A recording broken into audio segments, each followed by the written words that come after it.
అవతారే board opening day కదా! అది బుక్‌లో ఉంటే అది కూడా ఒకసారి ఎండింగ్‌లో చెప్పినా సరే. హలో! 363 పేజ్ నంబర్‌లో ఉంది. అవతారే బోర్డ్ ఓపెనింగ్ డే ఈరోజు. మీకేనా అవకాశం ఉంటే ఆ సబ్జెక్ట్ కూడా ఒకసారి 363 అయిపోయింది. మనము 2 డేస్ బ్యాక్ అదే చదువుకున్నాం.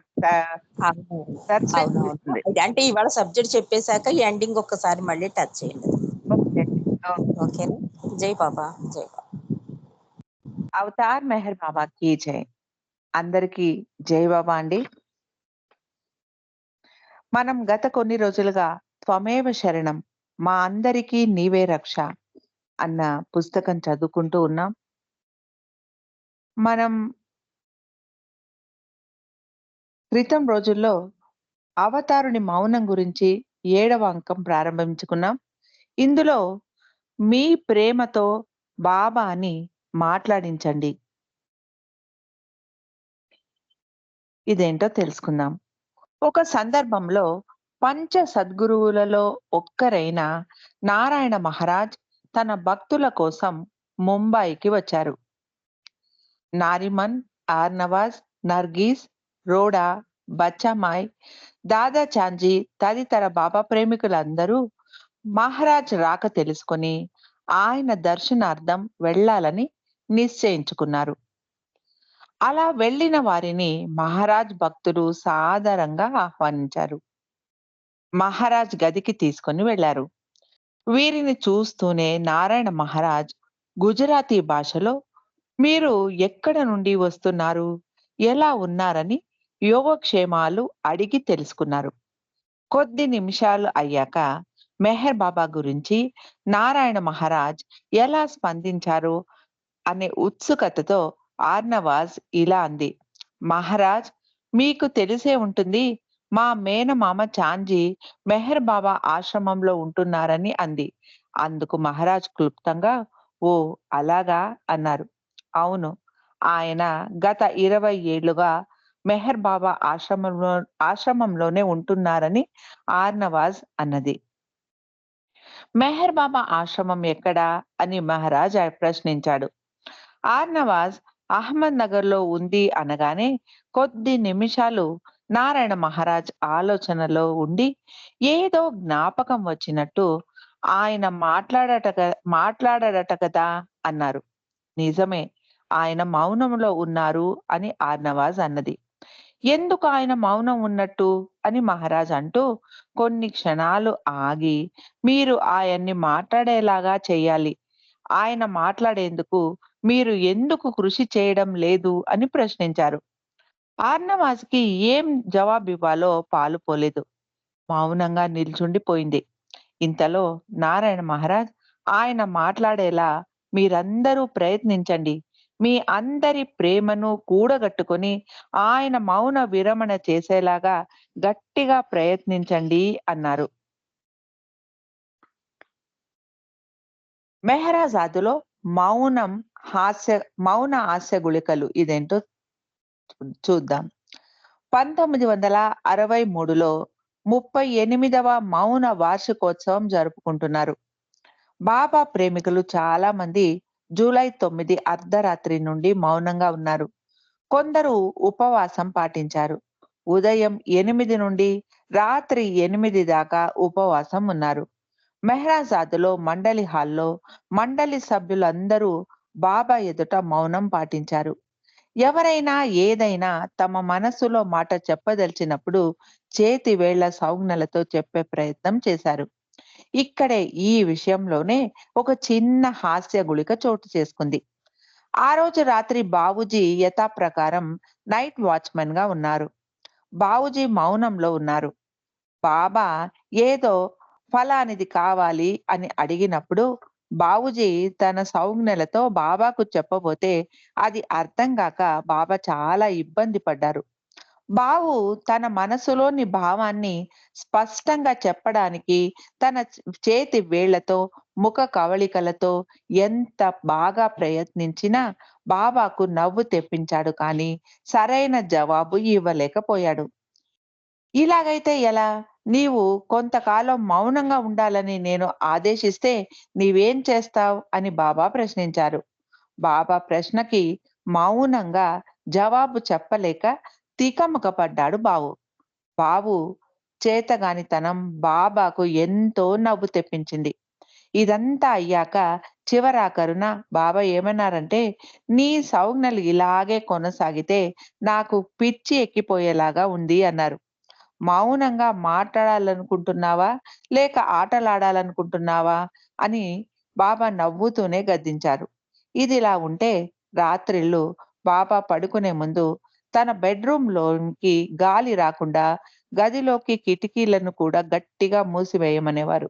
అంతేకాకుండా పడుకునే ముందు చెవుల్లో దూది కూడా పెట్టుకొని పడుకునేవారు. అలాగే నడి రాత్రుల్లో ఆకలి వేస్తే తినడానికి ఏదైనా కావాలని అడిగితే చాక్లెట్‌లో చిన్న కేక్ ముక్కనో బావు ఇచ్చేవాడు. అలాగే ఆ రోజున బాబా నాకు ఆకలిగా ఉంది అంటే ఒక చాక్లెట్ డబ్బాను బావ ఎదుట పెట్టి కిటికీ తలుపు తెరవడానికి వెళ్ళాడు బావు. అలా బావు వెనక్కి తిరగగానే బావ తన చెవుల్లోని దూదిని తీసి బాబు చేతిలో పెట్టారు. అదేదో చాక్లెట్ అనుకుని చప్పరించి తినడం ప్రారంభించాడు బాబు. ఇది చూసి బావ నవ్వు ఆపుకోలేకపోయారు. ఆ మర్నాడు మండలి హాల్‌లో మీలో ఎవరైనా దూది తినడం చూసారా అని ప్రశ్నించారు బాబా. జంతువులు కూడా దూది తినవు కదా అంటూ గత రాత్రి బావు తినిన దూది గురించి ప్రస్తావించగానే మండలి హాలులో నవ్వుల జల్లులు కురిశాయి. అవతారుడు గొప్ప చమత్కారి, హాస్యప్రియుడు. ఆంధ్ర పర్యటనలో ఇదేంటో తెలుసుకుందాం. మెహర్ బాబా ఆంధ్ర పర్యటనకై వచ్చినప్పటి సంఘటన ఇది. ఆనాటి విషయాలను మండలి సభ్యుడైన ఏరుచ్ ఇలా తెలియజేశారు. ఇకపై ఆయన మాటల్లోనే పరిశీలిద్దాం. బాబా దర్శనార్థం ఎందరో స్థానికులు బారులు తీరి ఉన్నారు. వారిలో కొందరికి తమ గోడు బాబాకు వినిపించుకోవాలని, కొందరికైతే బాబా మౌనం గురించి అడిగి తెలుసుకోవాలని, మౌనంపై బాబాని ప్రశ్నించాలని, ఇలా ఒక్కొక్కరికి ఒక్కో రీతి అన్నట్టు బాబా నుండి తగిన సమాధానం పొందాలన్నది వారి వారి ఆలోచనలు. ఇదిలా ఉంటే బాబా మాలో ఒకరి చేత మైకులో అనౌన్స్ చేయించారు. అదేంటంటే, ఎవరికైతే సందేహాలు, సమస్యలు మరి ఇతర విషయాలు బాబాను అడగదలుచుకున్నారో వారందరూ కూడా ఈ విషయాలన్నిటినీ ఒక కాగితంపై రాసి ఇవ్వమని విజ్ఞప్తి చేశారు. తమ ప్రశ్న లేదా సమస్యతో పాటు వారి వారి పోస్టల్ అడ్రస్ ఇస్తే అందరికీ బాబా సమాధానాలు మెహరాబాద్‌కు చేరుకోగానే పంపుతానని మైకులో అనౌన్స్‌మెంట్ చేయించారు. తెలుగువారు చైతన్యశీలులు కదా! ఎందరో స్థానికులు తమ సమస్యలు, అనుమానాలు ఇతరత్రా కాగితాలపై రాసి ఇచ్చారు. మా బృందంలోనే ఉన్న హమీర్పూర్ బాబా ప్రేమికుడు పుకార్జీ స్థానికులు బాబా కోసం ఇవ్వనున్న చీటీలు, కాగితాలు అందుకునే బాధ్యత బాబా ఆయనకు అప్పగించారు. మేము మెహ్రాజాద్‌కి తిరిగి వెళ్ళగానే బాబా పుకార్జీని పిలిచి ఆంధ్ర పర్యటనలో అందుకున్న కాగితాలు తీసుకొని రమ్మన్నారు. సమాధానాలు పంపాలి కదా మరి! అందుకని తెమ్మన్నారు బాబా. పుకార్జీ బాబాతో ఏమన్నారో తెలుసా అండి? బాబా నా దగ్గర బాబా నా దగ్గర ఆంధ్రాలో అక్కడ వారిచ్చిన కాగితాలు ఏమీ లేవు అని చెప్పాడు. ముందుగా చాలా మంది వారి సమస్యలు రాసి, వారి అడ్రస్సులతో సహా ఇచ్చారు. అయితే కొందరు కొన్ని గంటల్లో, మరికొందరు ఆ మర్నాడు వారి ఇచ్చిన కాగితాలు తీసుకొని, మాకు సమాధానం బాబా నుండి దొరికిపోయిందని చెప్పి, ఎవరి కాగితాలు వారు తీసుకొని వెళ్ళిపోయారని పుకార్జీ బాబాకు వినయంగా చెప్పాడు. ప్రస్తుతం తన దగ్గర ఆంధ్ర పర్యటనలో అక్కడి వారు ఇచ్చిన కాగితాలు ఏమీ లేవన్నాడు. బాబాకు కూడా బాబా కూడా ఏమీ ఎరగనట్టు "ఓహో! అలాగా" అని నవ్వుతూ మాకేసి క్రీగంట చూశారు. అవతారుడు ఎన్నడూ మౌనంగా లేడు. ఆయన నిరంతరం తన వారందరితో నేరుగా మాట్లాడుతూనే ఉన్నారు అని ఏరుచ్ బాబా మౌనం పైన వివరించారు. The ancient one, a disciple's memories of Meher Baba అన్న పుస్తకం నుండి ఈ సంఘటనను తీసుకోవడం జరిగింది. మౌనావతారుడి హృదయ భాష, శ్రీ నోరి హనుమంతరావు గారు, కోటి సెంటర్ చెప్పిన అనుభవం ఇది. గురుప్రసాద్‌లో ప్రాక్ పశ్చిమ సమావేశ సమయం 1965 మే 1 నుండి 6 వరకు పూణేలోని గురుప్రసాద్ ప్రాంగణంలో బాబా దర్శనమిస్తూ ఉన్నారు. ఆ 4 రోజుల్లో ఒక రోజున మా అమ్మమ్మ వృద్ధురాలు బాబా దర్శనార్థం క్యూలో నిల్చుంది. ఆమె సత్యకాలపు మనిషి. పెళ్ళైన స్త్రీలు పరపురుషుడి కేసి చూడటం కూడా తప్పుగా భావించే సనాతన సాంప్రదాయ కట్టుబాట్లను పాటించే కాలం నాటికి చెందింది ఆమె. అయితే బాబా సనాతనుడైన ఆధునిక యుగ ధర్మాలను అనుసరించి తన దర్శనార్థమై వచ్చిన వారిలో స్త్రీ పురుష భేదం లేకుండా బాబా ప్రతి ఒక్కరి ముఖాన్ని తన మృదు మధుర లేత తమలపాకుల లాంటి చేతులతో నిమిరి వారి బురుకటిని ముద్దాడుతున్న తీరును గమనించింది మా అమ్మమ్మ. బహు ఎబ్బెట్టుగాను ఇబ్బందిగాను తోచింది ఆమెకు. ఆమె క్యూలో నిల్చుందేమో, బయటకు రాలేని పరిస్థితి. క్యూ ముందుకు సాగుతూ బాబాకు దగ్గరగా వెళుతూ ఉన్న కొద్దీ ఆమెకు టెన్షన్ పెరిగి ముఖాన ముచ్చెమటలు పోశాయి. ముందర వెనుక భాషేతరులు ఉన్నారు. తన మనసులో పడుతూ ఉన్న బాధ చెప్పుకుందామన్నా ఆమెకు తెలుగు తప్ప వేరే భాష రాదు. తనకు బాబాకు మధ్యన ఇక ఇద్దరే మిగిలి ఉన్నారు. ఆనాటి ట్రస్ట్ చైర్మన్ తాడిమేటి కుటుంబ శాస్త్రి గారు వచ్చి, అమ్మా, నీవు కేవలం బాబా పాదాలు మాత్రం స్పృశించి దండం పెట్టుకొని వెళ్ళాలని బాబా చెప్పమన్నారని చెప్పగా ఆవిడకు కలిగిన ఊరట అనూహ్యం, అనిర్వచనీయం. అంతవరకు బరువుగా ఉన్న ఆమె మనసు తేలిక పడింది. ఆమె తన అంతరంగంలో పడిన ఆవేదన, పెదవి విప్పి చెప్పలేని ఆమె మానసిక పరిస్థితిని ఎరిగిన అవతారుడు ఆమెకు ఊరట కలిగించాడు. ఆ దరిమిలా అందరి మనస్సులను, హృదయములను ఎరిగిన శరీరధారి అయిన పరమాత్మగా మెహర్ బాబా పట్ల దృఢ విశ్వాసం ఆమెలో మరింత పెరిగి బాబా నామస్మరణలో తన శేష జీవితం గడిపింది. చివరకు బాబాలో ఐక్యమైంది. ఇక ప్రాక్ పశ్చిమ సమావేశాల నాటి సంఘటన. అందరికీ ఆదర్శం ఈ రోజే. ఇదేంటో తెలుసుకుందాం. 1962 నవంబర్ 1 నుండి 5 వరకు పూణేలో గురుప్రసాద్‌లో ప్రాక్ పశ్చిమ సమావేశాలు జరుగుతూ ఉన్న రోజులవి. పూణే గురుప్రసాద్‌లో ఉన్నాం. ఇది కూడా నోరి హనుమంతరావు చెబుతూ ఉన్నారు ఆయన మాటల్లోనే. పూణే గురుప్రసాద్‌లో ఉన్నాం. మొదటి రోజున పెద్ద వాన వచ్చింది. ఆ వానలో అందరూ తడిచి ముద్దయిపోయారన్న సంగతి పాఠకులందరికీ తెలుసు కదా.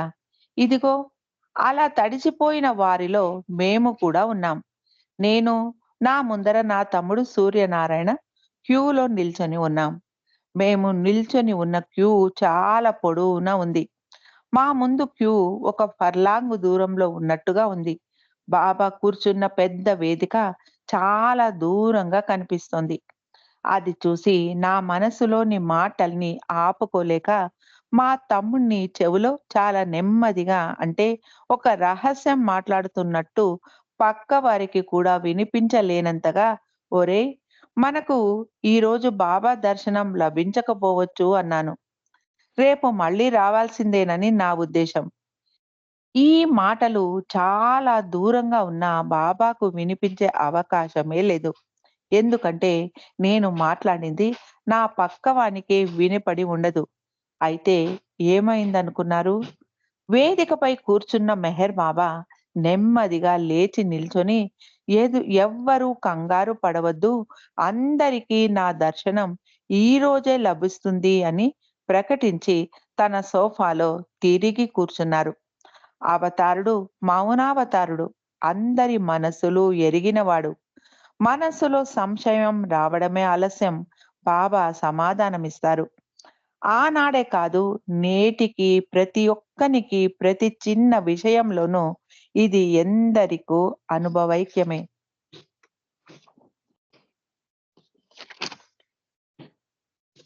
నా అంతర్యామి నా మాటలు ఆలకించాడు. బాబా కారులో ప్రయాణించాలని ఉంది. ఇదేంటో తెలుసుకుందాం. ఒక ప్రేమికుడు బాబా కారులో ప్రయాణించాలని అనుకోవడం సామాన్యమైన విషయమా? సామాన్యులకి అది సాధ్యమేనా? అయితే ఈ కథాంశం వాస్తవంగా జరిగింది. విషయానికి వస్తే అమియా కుమార్ హజ్రా జబల్పూర్ వాస్తవ్యుడు. అవతారుణ్ణి సాక్షాత్తు అవతారునిగా ఆరాధించిన వ్యక్తి. ఆయన తన తల్లిని తీసుకొని 1950వ దశకంలో బాబావారి దర్శనార్థం పూణే వచ్చాడు. ఆ సమయంలో వారికి బాబా దర్శనం కోసం 15 రోజులు కేటాయించారు. ఆ పక్షం రోజుల గడువు ముగిసింది. తిరిగి ప్రయాణానికి సిద్ధమయ్యారు. అయితే ఆ రోజున చివరిగా బాబాను దర్శించి స్వగ్రామం వెళదామనుకుంటున్నారు. అలా గురుప్రసాద్‌కి టాంగాలో వెళుతూ ఉంటే, అమయ్య కుమార్ తల్లి తనకు బాబా వారి సొంత కారులో ప్రయాణించాలన్న చిన్న కోరిక ఉందని, తన మనస్సులోని మాటని కొడుకుతో చెప్పింది. దాంతో అమయ్య కుమార్ అవాక్కయ్యాడు. క్షణకాలమైనా ఆలోచించక ఇది అసాధ్యమని ఆమెపై కన్నెర్రజేశాడు. ఆమె చిన్నబుచ్చుకుంది. అయినప్పటికీ ఆ తల్లి మాత్రం తన మనసు మార్చుకోలేదు. గురుప్రసాద్‌కి చేరుకోగానే పోర్టికోలో బాబా వారి కారును చూసి, "హమ్మయ్య! బాబా గురుప్రసాద్‌లోనే ఉన్నారు. ఒక్కసారి ఆయన్ని చూసి వెళ్ళడం కుదిరింది" అనుకుంటూ ఉండగా, కారుకి దగ్గరలోనే ఉన్న బాబా ప్రేమికుడొకడు, "బాబా గురుప్రసాద్‌లో లేరు. ఆయన పూణే నగరంలోని ఒక ప్రేమికుడి ఇంటికి వెళ్లారు. త్వరలోనే తిరిగి వస్తారు" అని చెప్పాడు. మరైతే బాబా వారి కారు ఇక్కడే ఉంది కదా! అని తన మనస్సులోని మాటను ఆపుకోలేక పైకి అతనితో అన్నాడు. అదా! బాబా తన ప్రేమికుని కారులో అక్కడకు వెళ్లారు. మీరు వస్తే మిమ్మల్ని, మీ అమ్మగారిని బాబా వారి కారులో పూణే స్టేషన్‌లో దింపి రమ్మనమని చెప్పారు. త్వరగా బయలుదేరండి. రైలు వెళ్ళిపోగలదని హెచ్చరించాడు ఆ వ్యక్తి. దాంతో అమయ కుమార్, ఆయన తల్లి బాబా కారులో ఎక్కి రైల్వే స్టేషన్‌కు బయలుదేరారు. అమయ కుమార్ తల్లికి ఆనందానికి అవధుల్లేవు. కొడుకు కేసి గర్వంగా చూస్తూ, "నీవు నా కొడుకు కంటే నా తండ్రిగా నీవు నా కొడుకులా కంటే నా తండ్రిలాగా నన్ను కోప్పడ్డావు. నా అంతర్యామి నా మాటలు ఆలకించాడు. నా చిన్న కోరిక తీర్చాడు" అన్నది. అమయ్య కుమార్ అమితానందంతో అవతారుడికి 2 చేతులు కృతజ్ఞతలతో జోడించాడు. బాబా ప్రేమికుల మౌనం. ఇదేంటో తెలుసుకుందాం. బాబా ప్రేమికులందరూ ప్రతి సంవత్సరం జూలై 9 అర్ధరాత్రి 10 గంటల నుండి అర్ధరాత్రి నుండి 10 అర్ధరాత్రి వరకు మౌనం పాటిస్తారు. ఒక రోజంతా మౌనంగా ఉండడం అంత తేలికేమీ కాదు. మనబోటి సామాన్యులకు చాలా కష్టమే. బాబా మండలి సభ్యుల్లో కూడా మౌనం పాటించడం కష్టమయ్యేదట. ఏవో పొరపాట్లు చేస్తుండేవారట. కాకి కావ్ కావ్ అని గోలగా అరుస్తూ ఉంటే, హుష్ కాకి అని దాన్ని తోలేసేవారట ఒకరు. డాక్టర్ నీలుని ఆలిషా అనే ఒక మస్తు వచ్చి, "ఏమిటి ఈవేళ మాట్లాడకుండా కూర్చున్నావు?" అని ప్రశ్నించాడు. "ఈరోజు మేము మాట్లాడకూడదు కదా!" అని జవాబిచ్చాడు డాక్టర్ నీలు. పళ్ళు విడదీయకుండా పక్క నుండి మాట్లాడవచ్చును అని కేటీ తండ్రి అభిప్రాయం. కేటీ నోరు విప్పకుండా ముక్కుతో శబ్దాలు చేస్తూ నౌకర్లతో మాట్లాడేదట. మెహ్రా తల్లి దౌలత్ మాయి జీవితమంతా బాబా కోసమే మౌనంగా గడిపింది. బాబా ఆజ్ఞ ప్రకారం ఆమె చనిపోయే వరకు 20 సంవత్సరాల పైగా మౌనంగా ఉంది. మరో మండలి సభ్యుడైన గుస్తాజీ బాబా ఆజ్ఞ ప్రకారం ఆమరణాంతం మౌనంగానే ఉన్నాడు. మొత్తం మొత్తం మీద గుస్తాజీ 27 సంవత్సరాలు మౌనంగా ఉన్నాడు. ఆయన తన అభిప్రాయాలను వ్యక్తం చేయడానికి ఒక శబ్దం చేసేవాడు. మెహర్ బాబా దౌలత్ మాయిని గురు గుస్తాద్జీని జీవితాంతం మౌనంగా ఉండమని చెప్పడానికి ఏదో బలీయమైన కారణం ఉండి తీరాలి. అది వారి ఆధ్యాత్మిక ప్రగతికి సంబంధించినదై ఉంటుంది. బాబా మౌనం ప్రారంభించే ముందు ఉపాసని మహారాజ్ బాబాను ఉద్దేశించి, "మౌనం ప్రారంభించవద్దు. నీవు చాలా బాధపడతావు" అని హితువు పలికితే, బాబా, "అవును, నేను బాధపడడానికే జన్మించాను" అని జవాబిచ్చారు. మీరు మౌనంలో ఉండగా మీ మనసు పరిపరి విధాలు పరిభ్రమిస్తూ ఉంటుంది. ఎన్నో ఆలోచనలు వస్తాయి. అలాంటి ఆలోచనలను అడ్డుకోవద్దు. అయ్యో అని బాధపడొద్దు. ఆలోచనలు ఫ్రీగా రానియండి. అలాగే పోనీయండి. నా నామం తలుచుకోవడం మాత్రం మరచిపోవద్దు అని బాబా అన్నారు. అలాగే మౌనంగా ఉన్న సమయంలో పొరపాటున మాట్లాడినా పర పరవాలేదు. అయ్యో! మాట్లాడేశానే అని బాధపడకుండా తిరిగి మౌనం కొనసాగించండి అని బాబా సూచించారు. మౌనంగా ఉండడం అంటే కష్టమే. అయినప్పటికీ జూలై 10వ రోజున ఎంత కష్టమైనా మౌనం పాటించడం మరవవద్దు. ఇది అవతారుడి ఆదేశం. బాబా తన ప్రేమికులకి ఇచ్చిన బహుమానం. మౌనం 2 రకాలు. ఇదేంటో తెలుసుకుందాం. మౌనం 2 రకాలని బాబా సూచించారు. బాహ్యంగా నోరు మెదపకుండా మౌనం పాటించడం ఒకటైతే, ఇక రెండవది ఆంతరంగికంగా మనస్సును కట్టడి చేస్తూ మౌనం పాటించడం. పెదవులు మూసుకొని బాహ్య మౌనం పాటించడం తేలికైనదే. అయితే ఆంతరిక మౌనం చాలా కష్టమని బాబా అన్నారు. ఆంతరంగిక మౌనం, మనస్సును మౌనంగా ఉంచే ప్రయత్నం చేయండి. నాలికతో మనం మాట్లాడతాం. పెదవులు మూసేస్తే అది బాహ్య మౌనం అవుతుంది. మనసుకు కూడా ఒక నాలుక ఉంటుంది. అది నిరంతరం ఎడతెరిపి లేకుండా మాట్లాడుతూ ఉంటుంది. మనసు తన మానాన తాను తన పనేదో చేసుకుంటూ పోతూ ఉంటే మనస్సు మాట్లాడుతున్నట్లేనని బాబా అన్నారు. కాబట్టి మనస్సు యొక్క పెదవులను గట్టిగా మూసివేయాలి అన్నారు బాబా. మనస్సుని మౌనంగా ఉంచడము అంటే మనస్సులో ఎలాంటి ఆలోచనలు చేయకుండా ఉండటమే. కానీ అది చెప్పినంత సులువైనది కాదు అని బాబా పేర్కొన్నారు. కేవలం 12 సెకండ్లు మనస్సును మౌనంగా ఉంచడం దుర్లభం అన్నారు.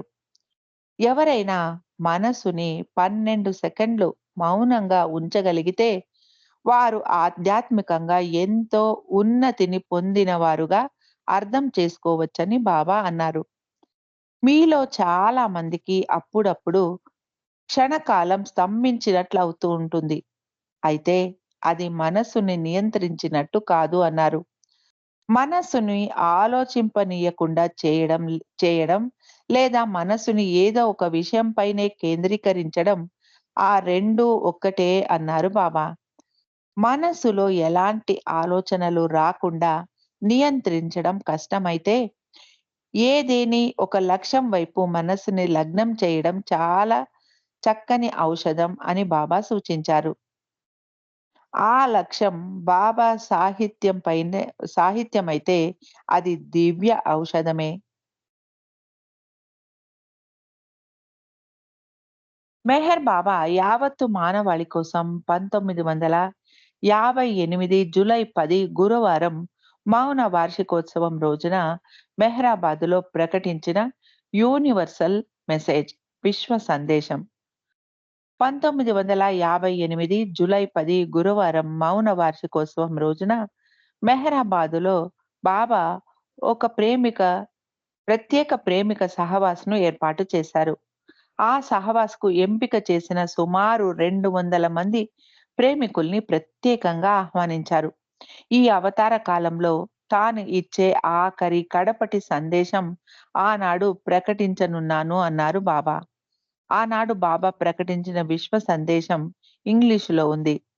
శ్రీ మల్లాది రామారావు మెహర్ బాబా అవతారణ యూనివర్సల్ మెసేజ్‌ను తెలుగులోకి అనువదించారు.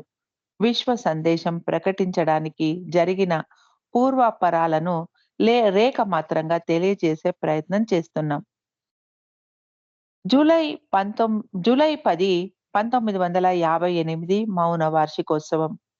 మెహరాజాద్ నుండి బాబా జీవిత సర్క్యులర్‌ను 1958 జూలై 18న విడుదల చేశారు.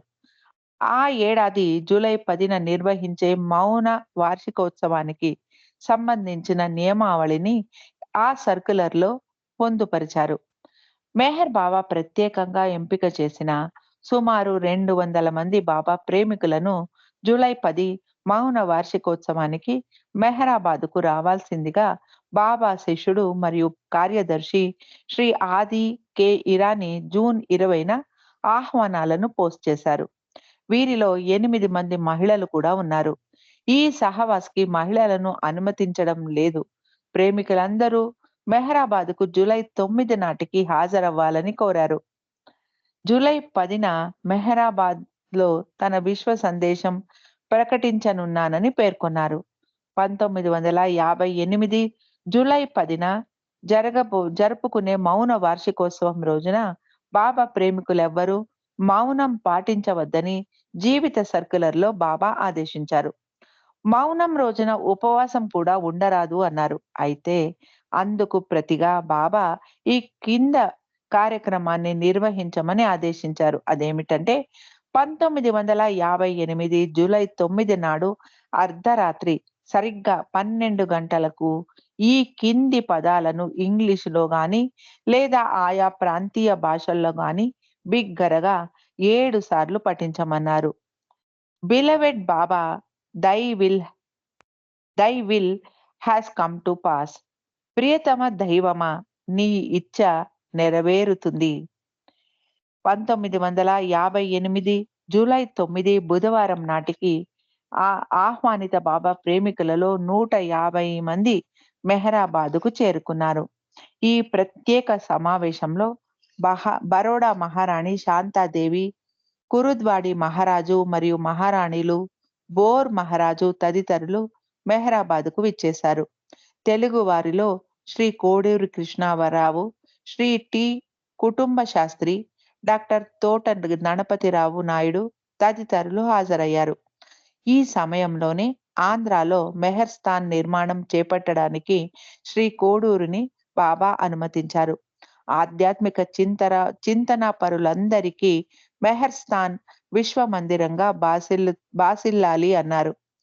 మెహర్ బాబా మెహరాబాద్‌కు జూలై 9న మధ్యాహ్నానికల్లా విచ్చేశారు. ముందుగా అందరి యోగక్షేమాలు అడిగి తెలుసుకున్నారు. ఆ రాత్రి పెందలకడనే పడుకొని తెల్లవారుతూనే ఏర్పాటు చేసిన కార్యక్రమంలో ఉత్సాహంగా పాల్గొనమన్నారు. ఆ రోజు రాత్రి 1954లో బాబా వారి ఆంధ్ర పర్యటన, 1956లో అమెరికా యాత్రలో భాగంగా చిత్రీకరించిన చలనచిత్రాలను మెహరాబాద్‌లో ప్రదర్శించారు. అర్ధరాత్రి 12 గంటలకు బాబా ఇచ్చిన ఆదేశాన్ని ఆకాశానికి చిల్లులు పడేలాగా బిగ్గరగా 7 సార్లు పఠిస్తూ ధుని వెలిగించారు. ఆనాడు రాత్రి స్థానికంగా నెలకొన్న తీవ్ర దుర్భిక్షాన్ని దూరం చేసేలా విశేషంగా పెద్ద ఎత్తున వాన కురిసింది. ఆ మర్నాడు జూలై 10 గురువారం ఉదయాన్నే 7 గంటలకు బాబా మెహరాజాద్ నుండి కారులో మెహరాబాద్ వచ్చారు. ముందుగా మండలి వారితో సుమారు గంట సేపు సమావేశమయ్యారు. అనంతరం విచ్చేసిన ప్రేమికులతో బాబా ముచ్చటించారు. ప్రేమికులు బాబాకు పూలదండలు వేశారు. భజన గీతాలు ఆలపించారు. కేశవ నారాయణ నిగం తాను ప్రచురించిన పుకార్ హిందీ మాసపత్రిక 2 ప్రతులను బాబాకు అందించాడు. ఆ తరువాత ఆనాటి ప్రత్యేక సమావేశం యొక్క ప్రత్యేకతను బాబా వివరించారు. శ్రీ కుటుంబ శాస్త్రి బాబా వారి మాటలను తెలుగులో అనువదించారు. అలా అనువదిస్తూ ఉంటే మధ్యలో బాబా ఆయనను ఆపి, నా పేరు పక్కన ప్రతిసారి గారు అంటున్నారేమిటి అని ప్రశ్నించారు. బాబా గారు అంటే బాబాజీ అని అర్థమని క్లుప్తంగా జవాబిచ్చాడు శ్రీ తాడిమేటి. ఆ దరిమిలా బాబా ఎదుట ప్రార్థనలు, ఆరతి నిర్వహించారు. శ్రీ కుటుంబ శాస్త్రి తెలుగులో ప్రార్థనలు చదివారు. ఆ పిదప బాబా ప్రసంగిస్తూ తాను ఈ రోజున తన చిట్ట చివరి ఆఖరి సందేశాన్ని ఇస్తున్నట్టు ప్రకటించారు. అవతారుడు ఇస్తున్న ఆఖరి సందేశాన్ని ఆయన సమక్షంలోనే ఆలకిస్తున్న మీరందరూ ఎంతో అదృష్టవంతులని సహవాసీలకు బాబా కొనియాడారు. ఇకపై నా నుండి మీకు ఎలాంటి సందేశాలు, ప్రవచనాలు ఉండవు అన్నారు. ఇదే కడపటిది అని పేర్కొన్నారు.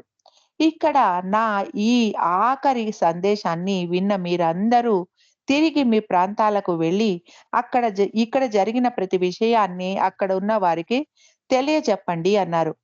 నా ఈ విశ్వ సందేశాన్ని ప్రతి ఒక్కరికి తెలియజేసేలాగా విస్తృత చర్యలు చేపట్టమన్నారు. బాబాను భగవంతునిగా ఆరాధించే వారికి, ప్రేమించే వారికి, బాబాను నమ్మని వారికి అందరికీ విశ్వ సందేశాన్ని తెలియజేయమన్నారు. ఇది విశ్వవ్యాపిత సందేశం. విశ్వంలో ప్రతి ఒక్కరికి చెందినది ఈ సందేశం అని బాబా అన్నారు. ఈరోజు ఉదయం 9 గంటల తర్వాత మీలో ఎవ్వరూ నా పాదాలు తాకవద్దు, నమస్కారం చేయవద్దు, జై బాబా అని కూడా చెప్పవద్దు అన్నారు. ఇక్కడ కార్యక్రమం ముగిశాక నేను మెహరాజాద్కు తిరిగి వెళ్లే సమయంలో మర్యాద పూర్వకంగా కూడా తన వెనుక ఎవ్వరూ రావద్దు అన్నారు. 1958 జూలై 14 నుండి నవంబర్ 30 వరకు, అంతేకాదు 1958 జూలై 14 నుండి నవంబర్ 30 వరకు 4.5 మాసాలు బాబాని ఎవ్వరూ దర్శించరాదు అన్నారు. మెహరాబాదులో ఉండే మండలి వారు కూడా తనను దర్శించరాదు అన్నారు. బాబాతో ఉత్తర ప్రత్యుత్తరాలు చేయరాదు అన్నారు. మీకు ఎంతటి విపత్కర పరిస్థితులు ఎదురైనా టెలిగ్రామ్లు కూడా పంపించవద్దు అన్నారు. బాబా కార్యదర్శి ఆదికే ఇరానీ కూడా నేను పిలవందే మెహరాజాద్కు రాకూడదు అని ఆదేశించారు. నాకు ఎరుచ్ ఎంత ముఖ్యుడో మీ అందరికీ తెలుసు. రాత్రనక పగలనక అతడు నా వెన్నంటి ఉన్నాడన్న సంగతి మీకు తెలుసు కదా అన్నారు. అలాంటి ఎరుచ్ని కూడా నేను ఈ 4.5 మాసాలు ఏకాంతవాస సమయంలో నా నుండి దూరంగా మెహరాబాద్లో ఉండాలని కోరుకుంటున్నాను అన్నారు. తొలిసారిగా ఏరోజ్ నా నుండి దూరంగా ఉంటున్నాడు అన్నారు. దీంతో నేను చేపట్టబోయే ఏకాంతవాసం ఎంత కఠినమైనదో మీకు అర్థమై ఉంటుంది అన్నారు బాబా. కాబట్టి నా ఆదేశాలను పాటిస్తూ పైన పేర్కొన్న సమయంలో నాతో కానీ మండలి వారితో కానీ ఎలాంటి ఉత్తర ప్రత్యుత్తరాలు జరపవద్దని మరోమారు బాబా హెచ్చరించారు. ఆ తర్వాత బాబా వారు ఇచ్చిన సందేశాన్ని ఏరోజ్ చదివి వినిపించారు. అనంతరం జూలై 11 మధ్యాహ్నానికి అందరూ మెహరాబాద్ వదిలి బరువెక్కిన హృదయాలతో తమ ప్రాంతాలకు తిరిగి వెళ్లారు. మెహర్ బాబా ఇచ్చిన విశ్వ సందేశానికి నేటికి 60 సంవత్సరాలు పైబడ్డాయి. బాబా వారి విశ్వ సందేశం ఒక్కసారి పరిశీలిద్దాం. జై బాబా అండి. ఈ విశ్వ సందేశాన్ని మనం రేపు చదువుకోవడానికి ప్రయత్నం చేద్దాం. ఈరోజు మనకు సమయం లేదు కాబట్టి